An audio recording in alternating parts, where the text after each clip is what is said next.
Hey, what's up? It's me, Lex, back at you with another video. This week is something a little bit different. I have had some thoughts on my mind as they pertain to tabletop role-playing, and I kind of want to just talk about that. This won't be mechanically defined, though I hope to maybe bring up some mechanical reference that can elaborate on some of the things I talk about. What I want to focus on here is I want to talk about narrative play. And what I mean when I say narrative play, I don't mean like in Lancer, where the non-tactical half of the game is named narrative play. I don't mean as in like the general concept of storytelling that happens between the game master and the players. What I'm talking about specifically is roleplay and how it pertains to session time. So I've found over the years, back when I first started playing tabletop role-playing games, I was a little kid. I had a first edition Advanced Dungeons and Dragons book. I played a bunch back then with some people that I knew. That eventually but continued on to other systems through, of course, as most people have played D&D 5th edition. I also played some 3.5. I played a little bit of 4th edition. I play a lot of Pathfinder 2nd edition nowadays, and I've also been experimenting with a lot of indie systems as well.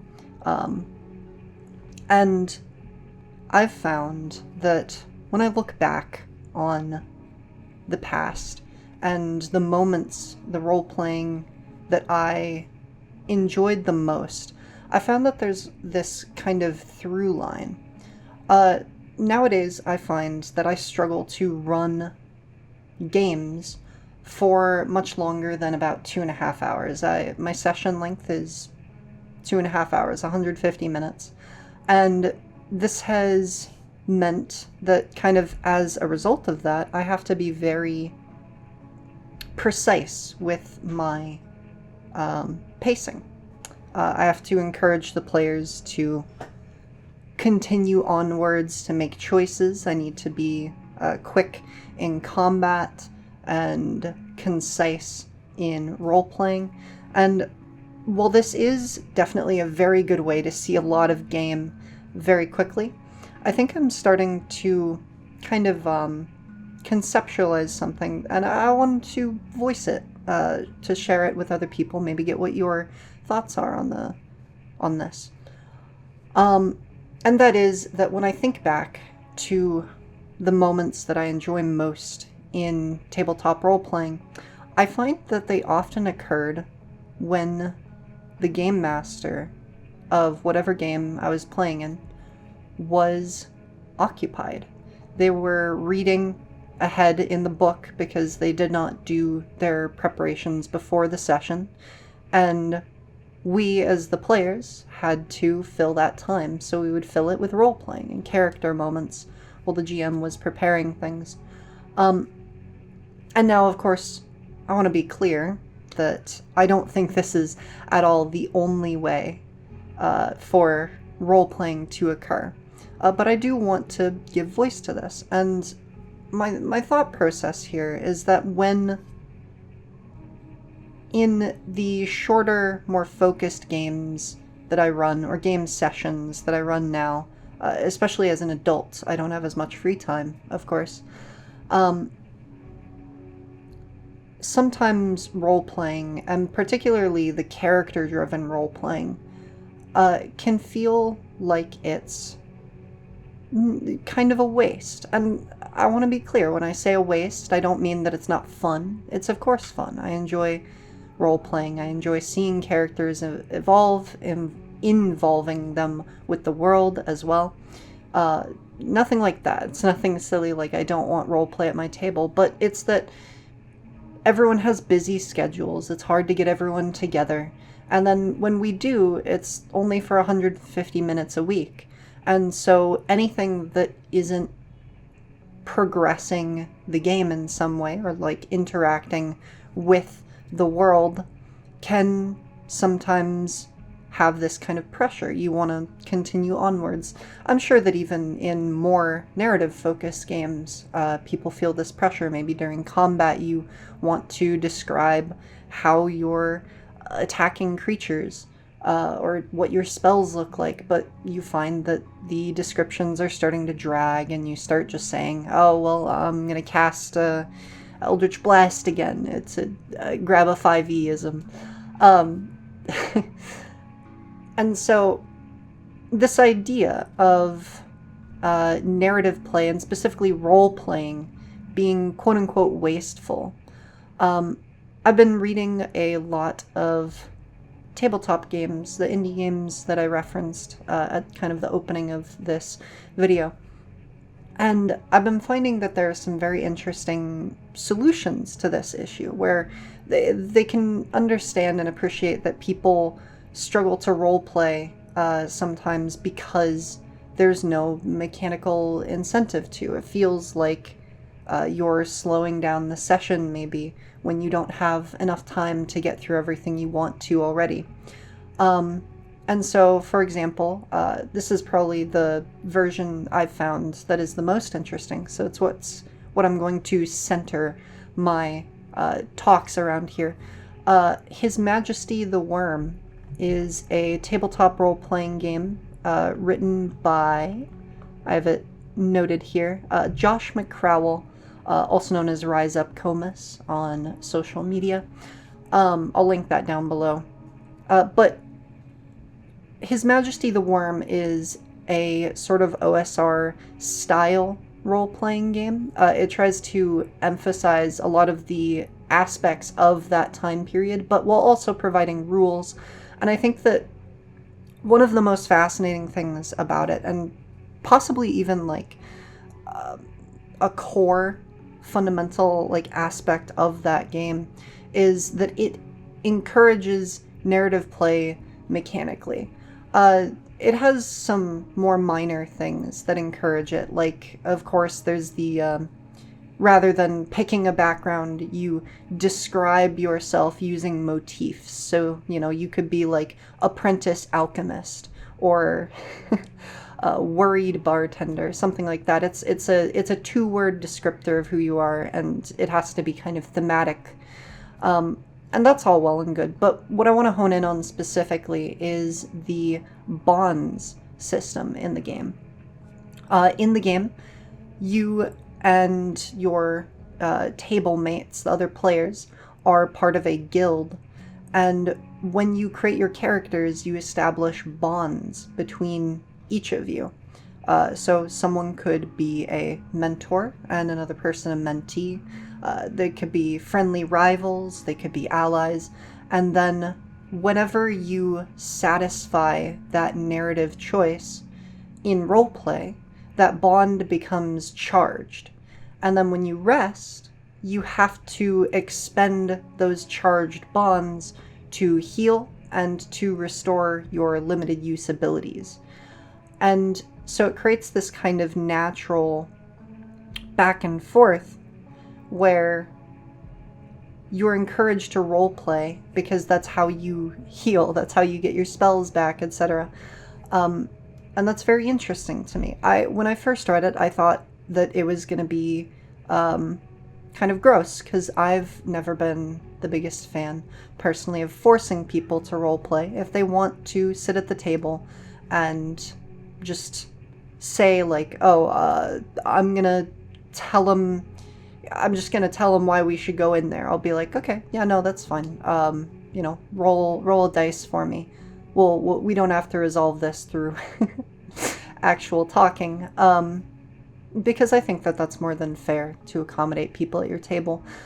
But to reward people when they do, and the bond system especially has these mechanical backups where if someone doesn't particularly feel interested in role-playing their friendly rivalry, their bond will also become charged when their rival succeeds at something, because it's kind of like it's Legolas and Gimli. They encourage each other to do better. And so I find it very interesting because it manages to satisfy both ends of the table. You can either still be quiet at the table, but maybe get more interested, get into role playing, whatever.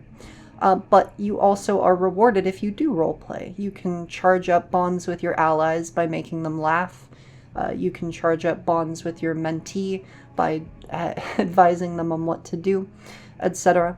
And I just think that that's a really amazing design. And I find that I want something like this in more games. I want the games to reward that role play so that for those tables, like sometimes my own, where there are these pressures to not spend as much time doing character-driven role play because of limited session time, maintaining pacing, it can still be part of the game. It can still encourage players to have those moments because I miss those moments. Despite running game sessions for shorter due to my own health issues, I miss those longer sessions where players could sit down and role play for 10-15 minutes and I, as the game master, can go ahead and read some stuff. You know how it is. I just think that that's a really good way to design and implement that, is to somehow mechanically reward those narrative choices. And I was trying to think of other ways to implement stuff like that because, His Majesty the Worm is very simple in you can't heal and you can't restore your spells without role-playing.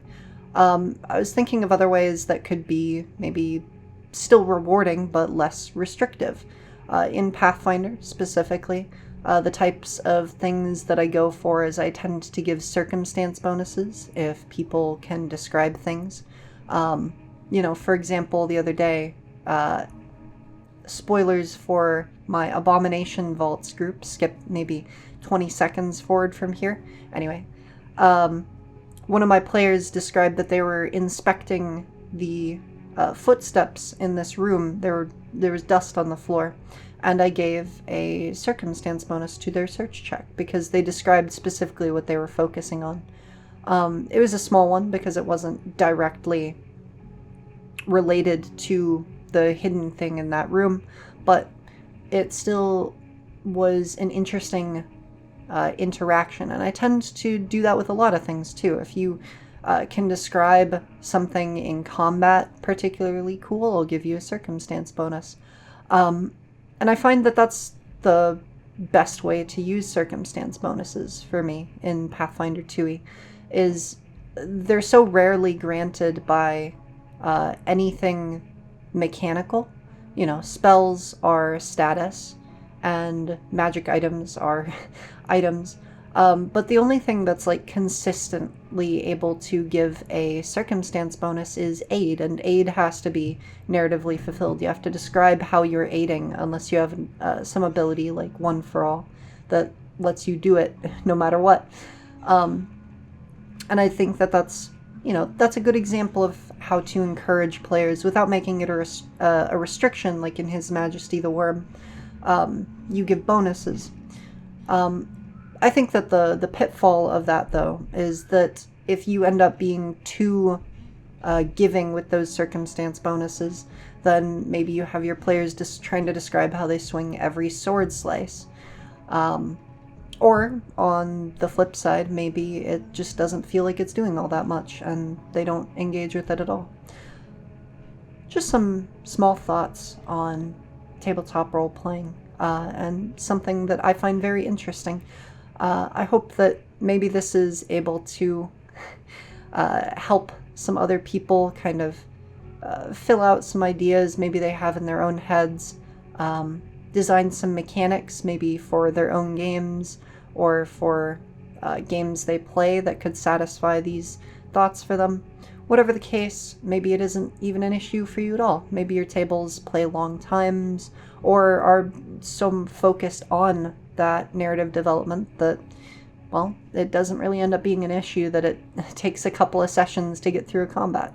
There's a lot of ways to play tabletop, and, I have a lot of appreciation for all of them. I love tabletop, and I love being able to share with you all. I also wanted to say thanks to everyone for 2,000 subscribers. I know, small subscriber count, and I'm, as far as YouTube goes, and I'm talking about it, but seriously, I didn't think that my experiences, my thoughts, my insights would be as useful as they are to so many people, and I really appreciate that people are willing to give me their time and listen to me talk about things that I care about. I hope I've been able to do as much for all of your tables as I have gotten from other people's talks and writings on tabletop. Anyway, that's gonna be it from me today, but thank you for watching. Leave a like if you liked the video, subscribe if you want to see more, and toss me a couple bucks on coffee if you want to keep the channel running. I always really appreciate it. I will see you next time. See ya. See ya.